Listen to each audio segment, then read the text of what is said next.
Afrika Mashariki ni saa 12 sawa na saa 11 katika baadhi ya maeneo ya Afrika ya Kati na Maziwa Makuu.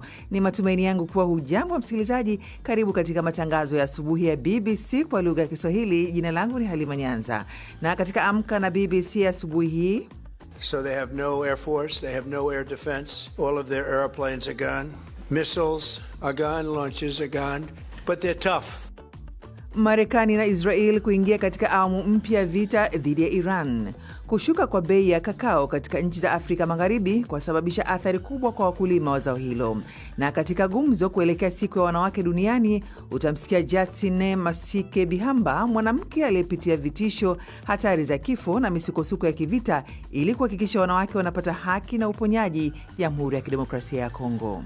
Mateso sana. Mwanamke iko nabakwa kila miniti ine. Wanawake wanaishi maisha isiyokuwa yenye tunaweza kusema maisha. Msaada ya kiutu haiko, watu hawawezi kutunzwa, tunachoka.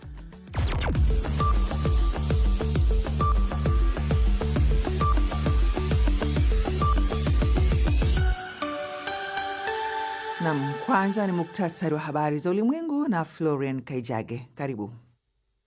Asante Halima Nyanza. Marekani na Israel zimesema wanaendelea na awamu mpya ya vita vyao dhidi ya Iran. Waziri wa ulinzi wa Marekani Peter Hegseth amesema kiwango cha nguvu za kijeshi dhidi ya Iran kinaendelea kwa kasi kubwa. Maafisa wa kijeshi wote walionekana kuongeza mashambulizi yao juu ya miji ya Iran jana Hamisi na milipuko katika mji mkuu Tehran na sehemu nyingine. Kiongozi wa kamandi kuu ya Marekani Brad Cooper amesema uwezo wa Iran wa kurusha makombora kwa sasa na wa baadaye unaharibiwa. Wafanyakazi wa afya katika mji wa Diling wa kusini mwa Sudan wanasema mashambulizi ya makombora na ndege zisizo na rubani yamewaua watu 28 na kujeruhi wengine 60. Chanzo katika hospitali ya Diling katika jimbo la Kordofan kusini la Sudan kililiambia shirika la habari la Ufaransa AFP kuwa mashambulizi hayo yameendelea siku nzima. Sambatenzi anaeleza zaidi.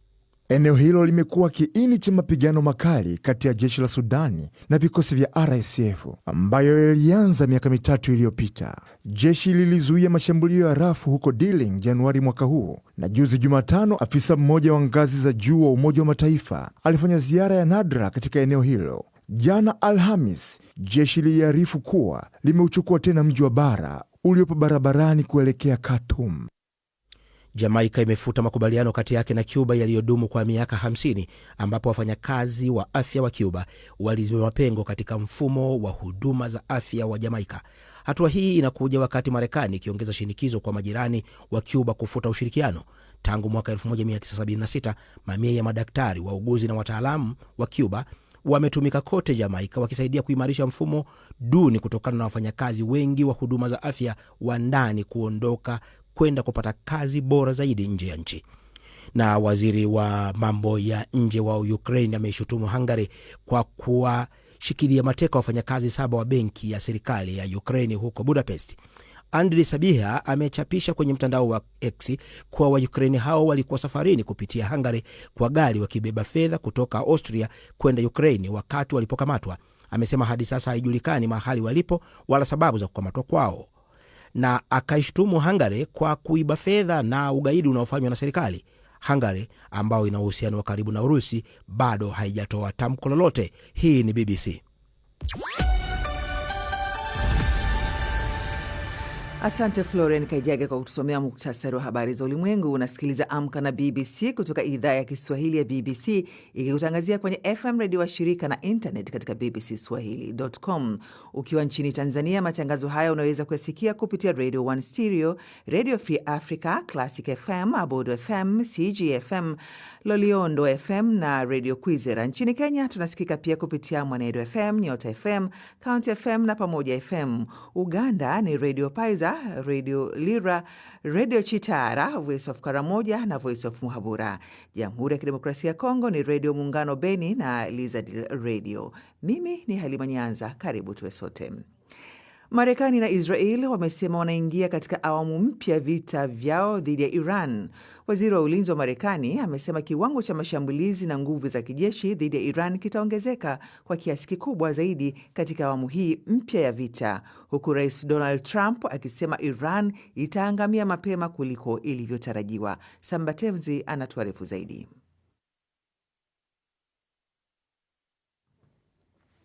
Na msikilizaji, ni taarifa hiyo itakujia, lakini kwa sasa tukiendelea mbele, tuangazie taarifa kuhusiana na askofu mkuu wa Laurent Mbanda kutoka Rwanda amechaguliwa kwa kauli moja kuwa kiongozi mpya wa Global Fellowship of Confessing Anglicans GAFCON, kundi lililojitenga na lile la Anglican ambalo halimtambui tena askofu mkuu wa Canterbury kama kiongozi wao mkuu duniani.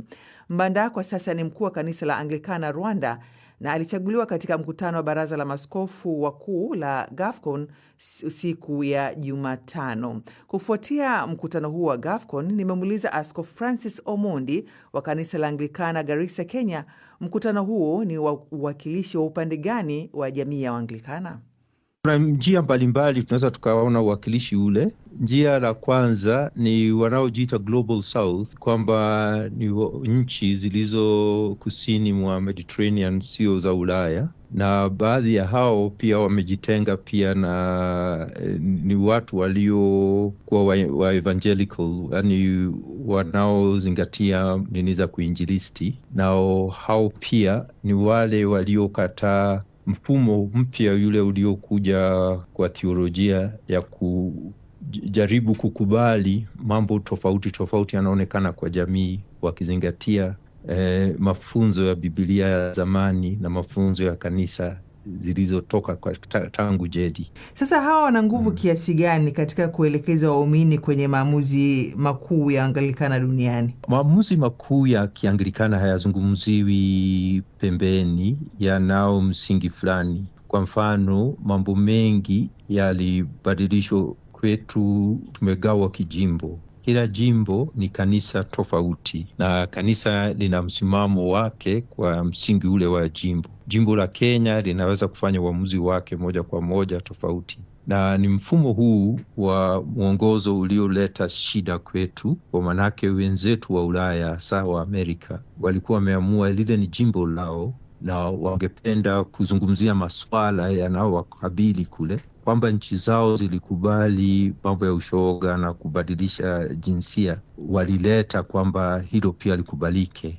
Na ndio hili hawa wetu tukakataa kusema no, hilo sio mafunzo ya Biblia. Walikubali wale kubadilisha, ila sisi eneo hili lilikataa. Kwa hivi kila jimbo linafanya uamuzi wake. Kiongozi mpya wa kanisa la Kianglikana, Sarah Mullally, anatarajiwa kusimikwa rasmi ni mwezi huu. Anaanza uongozi wake katika kipindi cha misukosuko. Sasa je, unadhani ataweza kuziba pengo hili kati yake na viongozi hawa wanaopingana? Sarah kwanza amechaguliwa kwamba kuwa kiongozi wa jimbo lake la Uingereza. Kwa hivyo atakuwa mkuu wa kanisa la Kiingereza. Asipokuwa na mshukushuko kule, atafaulu tuseme 70% ya kazi yake. Kazi yake nyingine ni kama kuwa wangependa kutoka kule Uingereza, kwa mfano ufadhili, elimu na mambo mbalimbali. Hivi ukuu wake utaonekana. Ni Askofu Francis Omondi wa kanisa la Anglikana Garissa, Kenya, kama nilivyozungumza naye. Na turejee katika taarifa yetu ya kwanza. Marekani na Israeli wamesema wanaingia katika awamu mpya ya vita vyao dhidi ya Iran. Waziri wa ulinzi wa Marekani amesema kiwango cha mashambulizi na nguvu ya kijeshi dhidi ya Iran kitaongezeka kwa kiasi kikubwa zaidi katika awamu hii mpya ya vita, huku Rais Donald Trump akisema Iran itaangamia mapema kuliko ilivyotarajiwa. Zaidi na Sambatenzi. Usiku wa Alhamis, milipuko ya mabomu ilisikika katika mji mkuu wa Teheran na maeneo mengine, huku mashambulizi ya Marekani na Israel yakiongezeka zaidi. Mkuu wa kikosi cha Marekani Brad Cooper amesema makombora ya Irani yanaendelea kuharibiwa katika uwanja wa vita, na pia Marekani imezizamisha zaidi ya meli 30 za jeshi la majini la Irani na kushambulia meli inayobeba droni ambayo iliteketea. Rais wa Marekani Donald Trump amesema Irani inaangamizwa mapema kuliko ilivyotarajiwa, akidai kuwa Nchi hiyo sasa haina jeshi la anga wala mfumo wa ulinzi wa anga. So they have no air force, they have no air defense. Kwa hiyo hawana jeshi la anga, ndege zao zote zimeharibiwa, vituo vyao vya kurushia makombora vimeharibiwa pia. Mbali na hayo, wanaendelea vizuri kidogo. Niliuliza nini kimebaki, lakini wao ni wagumu na wanataka kupigana. Na sasa wanapiga simu wakisema tunaweza kufanya makubaliano. Nikasema mmechelewa kidogo. Sasa sisi tunataka kupigana zaidi kuliko wao wanavyotaka. Hata hivyo, katibu wa Baraza la Usalama wa Taifa la Iran, Ali Larijani, amesema majeshi ya Iran yako tayari kwa uvamizi wowote wa ardhini wa Marekani. Kwa mujibu wa taarifa, zaidi ya watu 1230 wameuawa katika mashambulizi ya Marekani na Israeli tangu Jumamosi. Wakala wa habari wa Fars. Mwezi uliopita serikali ya Ghana ilipunguza bei ya kakao kwa 30%. Wakati huo huo, mamlaka nchini Ivory Coast zinazingatia kufanya hatua kama hiyo ili kuvutia wanunuzi, huku maghala yakiendelea kujaa mifuko ya kakao ambayo haijauzwa. Ripoti ya mwandishi wa BBC Thomas Nadi inawasilishwa na Umar Mkambara. Waombolezaji wanamiminika nyumbani kwa Akosua Frimpong huko Suhenso, kijiji kilichopo magharibi mwa Ghana. Akosua, mkulima wa kakao mwenye umri wa miaka 52, hivi karibuni alimpoteza mumewe kutokana na ukosefu wa fedha kwa ajili ya matibabu yanayostahili. Anangoja malipo ya mbegu za kakao alizouza mwaka jana, hali inayowaathiri wakulima wengi wa Ghana.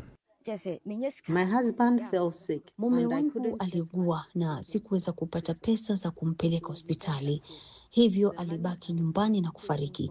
Pesa nilizokuwa na tumaini kuzipata kutokana na kakao niliouza bado zimekwama. Mdhibiti wa kakao nchini Ghana, Cocoa Board, ambaye hununua kakao kutoka kwa wakulima na kuziuza kwa wafanyabiashara wa kimataifa, anahangaika kuwalipa wakulima kutokana na vikwazo vya kifedha na kushuka kwa bei duniani. Katika kukabiliana na hali hiyo, maafisa walipunguza mishahara yao na serikali ilipunguza bei ya kakao kwa 30% ili kuvutia wafanyabiashara na ikiahidi kuwalipa wakulima.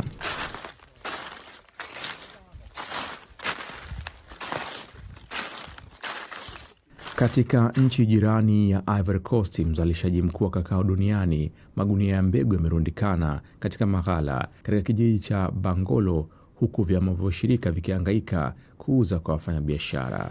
Ghana na Ivory Coast zilijaribu kuwalinda wakulima wake kwa nyongeza ya bei mwanzoni mwa msimu wa mavuno mwaka jana, lakini kushuka kwa bei ya dunia kumevuruga juhudi hizo.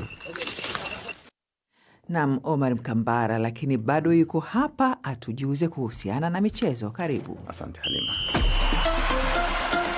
Na shirikisho la kandanda barani Afrika CAF limeahirisha fainali za michuano ya kombe la mataifa Afrika kwa wanawake AFCON, ikiwa ni siku 12 tu kabla ya kuanza michuano hiyo ambayo ilipangwa kufanyika kule nchini Morocco. CAF inasema sasa mashindano haya yatafanyika kuanzia tarehe 25 Julai mpaka Agosti 16 mwaka huu, na mashindano haya pia yatatumika kama michezo ya kufuzu kwa fainali za kombe la dunia kwa wanawake za mwaka ujao 2027 ambazo zitafanyika kule nchini Brazil. Uamuzi huu umeleta maswali makubwa kwenye soka la wanawake, huku wadau wakieleza masikitiko yao kwa ukubwa.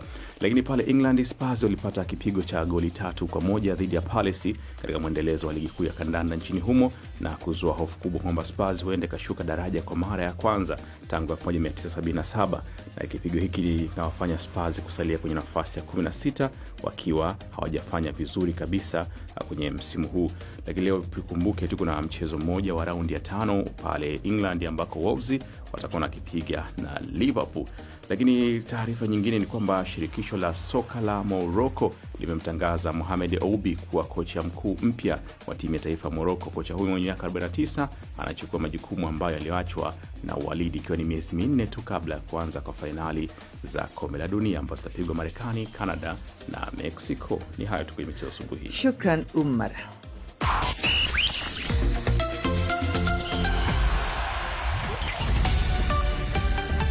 Na unaendelea kusikiliza idhaa ya Kiswahili ya BBC. Mimi ni Halima Nyanza na habari kuu asubuhi hii: Marekani na Israel kuingia katika awamu mpya vita dhidi ya Iran. Kushuka kwa bei ya kakao katika nchi za Afrika Magharibi kusababisha athari kubwa kwa wakulima wa zao hilo. Na katika gumzo kuelekea siku ya wanawake duniani, utamsikia Justine Masika Bihamba, mwanamke aliyepitia vitisho, hatari za kifo na misukosuko ya kivita ili kuhakikisha wanawake wanapata haki na uponyaji Jamhuri ya Kidemokrasia ya Kongo. Hii ni BBC. Na tukiendelea basi, na kama ulivyosikia, hivi sasa imetimia saa 12 na dakika 16 kwa saa za Afrika Mashariki, sawa na saa 11 na dakika 16 katika baadhi ya maeneo ya Afrika ya Kati na Maziwa Makuu. Na kama nilivyokuelezea punde, siku ya wanawake duniani mwaka 2026 inaadhimishwa siku ya Jumapili hii ya Machi 8. Siku hii haisherekewi tu mafanikio bali pia kutafakari kuhusu ujasiri usioyumba katika mazingira ya migogoro na changamoto nyingi. Kuna sauti ambazo zimekataa kunyamazishwa. Justine Masika Bihamba, jina lake ni alama ya matumaini katika mkoa wa Kivu Kaskazini, Jamhuri ya Kidemokrasia ya Kongo. Si mwanaharakati tu, yeye ni kinga kwa walio na udhaifu na sauti kwa wanawake na watoto katika mazingira ya vita, kama ilivyo maeneo mengine kama vile Iran, Sudan na hata Syria. Kama mratibu wa Synergy of Women katika miaka 40 ya kazi yake, Justine amepitia vitisho vingi, hatari za kifo na misukosuko ya kivita ili kuhakikisha kuwa wanawake walionusurika katika ukatili wa kijinsia wanapata haki, uponyaji na utu wao. Kazi yake imetambuliwa kimataifa, lakini moyo wake unabaki vijijini ukipigania haki za wanawake wa hali ya chini. Mwenzangu Isabella Mwagodi amezungumza naye na kumuuliza kwanza, hali ya migogoro nchini Jamhuri ya Kidemokrasia ya Kongo imemsababisha yeye kuishi maisha ya aina gani? Hali ya migogoro ndani ya DRC imenisababishia mimi kuishi maisha ya ukimbizi ndani ya nchi yangu. Kwani wakati wamekamata mji wa Goma, imekuwa mwaka na zaidi, ilitubidi tuweze kutoka mji wa Goma na nikaenda kwanza, kwani nilikuwa na safari ambazo zilikuwa zimetayarishiwa kwa kwenda Ufaransa, Marekani. Nilipomaliza hiyo yote nikarudi na nikakaa Beni, mashariki ya Goma wa huko Beni na Lubero. Ni jambo gani ambalo lilikupa we msukumo kuanza kuamua kutoa maisha yako kusaidia wahanga wa ukatili wa wanawake ambao wananyanyaswa katika maeneo ya vita? Nilipomaliza kusoma, nafikiri nilikuwa na miaka 20, nafikiri sijui mzuri, kwani nilikuwa nimemaliza shule. Nikatumika ndani ya kikundi ambacho kilikuwa kikitetea haki ya mwanamke mkulima. Na wakati nilipotumika na wanawake wakulima, niliona kama wanawake wana nguvu, lakini wanajisahau na hawajui nguvu yao. Nikaona kama mtu akaweza kuwasaidia, kuwaonesha nguvu na power ambao wanakuwa nayo, wataweza kutumika vizuri na wanaweza kubadilisha maisha, hapana tu maisha ya wanawake, kubadilisha maisha ya jamii yote. Kazi yako inalenga zaidi wanawake wa vijijini kule Kivu Kaskazini. Na sasa umeeleza kwamba vita vimewasababisha nyinyi kuhamishwa huku na kule. Je, changamoto ni zipi kushughulika na wanawake kuhakikisha wanapata haki ama wanapata kusaidiwa wakati vita hivi vinaendelea DRC? Inakuwa vigumu sana ndani ya system zetu ya patriarchal, kwani mwanamke wanamuona kama mtu ambaye anakuja chini ya mwanaume. Hiyo kuona mwanamke kama ni mwanadamu sawa na mwanaume, hiyo inakuwa kwanza vigumu kwa wakati wa usalama. Sasa na kwa wakati wa giza wa vita, au wapiganaji wanatumikisha mili ya wanawake kama fasi ya mapambano. Kwa leo, wakati nimesema nimekuwa Beni, jinsi mnajua kunakuwa wa ADF ambao wanapigana na Beni, huko Beni. Lakini utawaona wale wanawake wanaobeba porini watakuwa watoto ambao wanakuwa na umri kuanzia 15, wanawabaka kwa ajili ya kuharibu maisha ya watoto, na ya pili ya kuona jinsi ya kuweka mbegu yao ibakie ndani ya community wakati watakapo pigwa huko porini wala watakapo, lakini wameacha mbegu zao, wameacha hao watoto wao, na hiyo inakuwa tabu sana ndani ya vijiji, kwani vijiji hawakubali hao watoto, wanajua kama watakuwa na hiyo akili ya wazazi wao. Je, kuishi maisha kama mwanaharakati wa kutetea haki za wanawake, unapoona kesi kama hizi inakufanya wewe uhisi vipi? Hiyo ni magumu sana, kwani wengi hawakusikii, na kusudi watu watatue ile shida inafaa kusikiliza ngambo mbili. Tukirudia ndani ya historia ya Kongo, wakati kulikuwaka hiyo CNDP mbele ya Laurent Nkunda, sisi wanawake wa Goma tulitokaka tukaenda musikiliza, tukakutana naye na tukamwambia kwa nini unatesa wa mama wako, wazazi wako. Lakini kwa leo hatuwezi tena kufanya hiyo, kwani tukatafuta kuenda watu wa government watasema sisi tumekuwa waasi, na wamama tumeona tumefungwa. Wamama wasimame, waende wakutane na government na hao waasi, kwani kunakuwa shida. Watu waikae wazungumuze na waweze kupata suluhisho, kwani inakuwa mateso ya sana. Leo inakuwa mwanamke iko na bakwa kila miniti 4. Tunafika mbali, wanawake wanaishi maisha isiyokuwa yenye tunaweza kusema maisha. Msaada ya kiutu haiko, watu hawawezi kutunzwa, watu hawawezi, tunachoka. Umepata tuzo na kutambulika kote duniani. Je, umaarufu huu wa kimataifa unakusaidia kama ngao katika kazi zako, au wakati mwingine unaleta msuguano zaidi na mamlaka za ndani? Nafikiri inatusaidia, kwani wanajua huyu akasema itakuwa wale waliompa tunzo watafuatilia maneno. Inatusaidia, lakini hiyo haitume unaweza kujiacha bila kujikinga. Yafaa kujua wakati hapa inakuwa hatari, siwezi kuenda, na wakati hapa ninapaswa kusema na akili. Kitu gani kinakupa nguvu moyoni mwako ili usikate tamaa?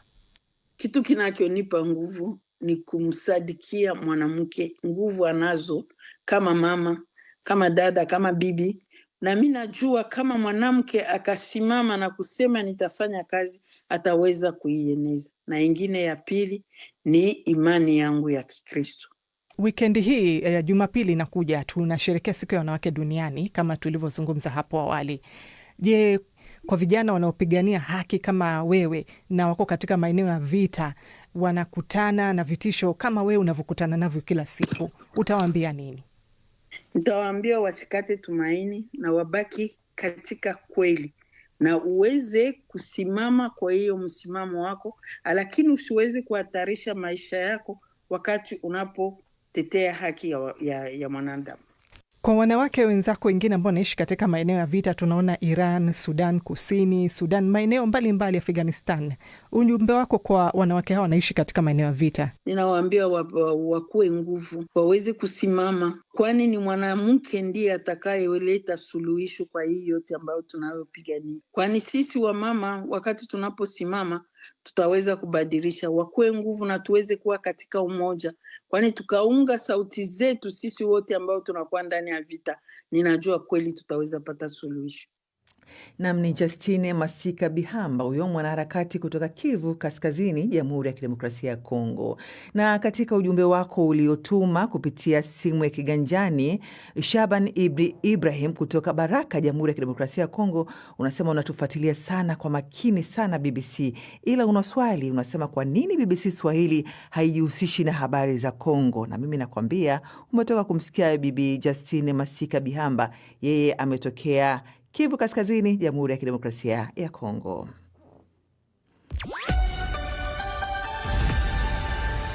Naam, na sasa tuangazie ulimwengu wa dansi nchini Tanzania. Jina la Angel Nyigu limekuwa likitajwa kama mfano wa ubunifu, udhubutu wa binti anayetumia kipaji chake cha kucheza muziki jukwani kama ajira kwa mfano wa wengine. Kupitia kipaji chake cha pekee hicho, amefanikiwa kujenga jina katika uchezaji jukwani na kufungua darasa la kuwafundisha wengine, hivyo kuwahamasisha vijana hasa wasichana kuamini katika ndoto zao. Lakini nyuma mafanikio haya kuna safari yenye changamoto, kujifunza na kujituma kwa kiwango kikubwa. Hapa anaelezea mwenyewe kama alivyozungumza na Bosha Nyanje wa BBC. Mimi mimi sina kazi nyingine ambayo naitegemea zaidi ya dancing. Nimekuwa nikipata kazi na brands kubwa kubwa ambazo zinalipa pesa nyingi kupitia dancing. Nimeweza kusafiri kwenda nchi mbalimbali kufundisha na kujipatia kipato.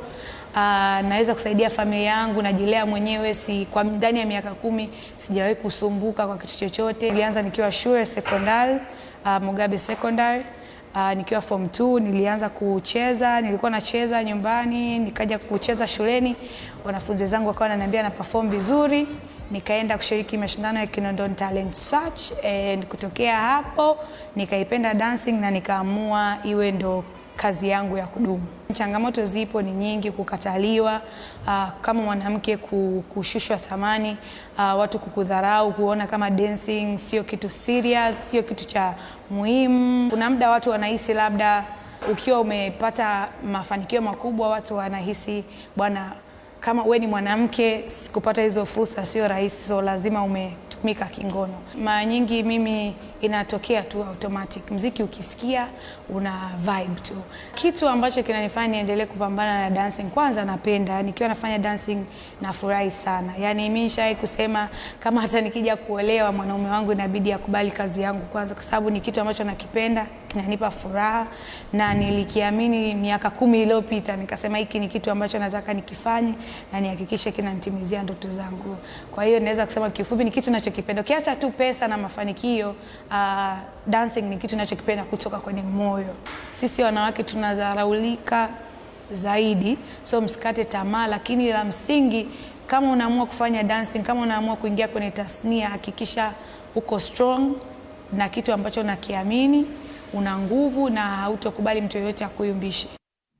Na msikilizaji, kama umetoka kumsikia, huyo ni Angel Njigu. Yeye anajihusisha na muziki wa dansi, kucheza jukwani, muziki wa dansi.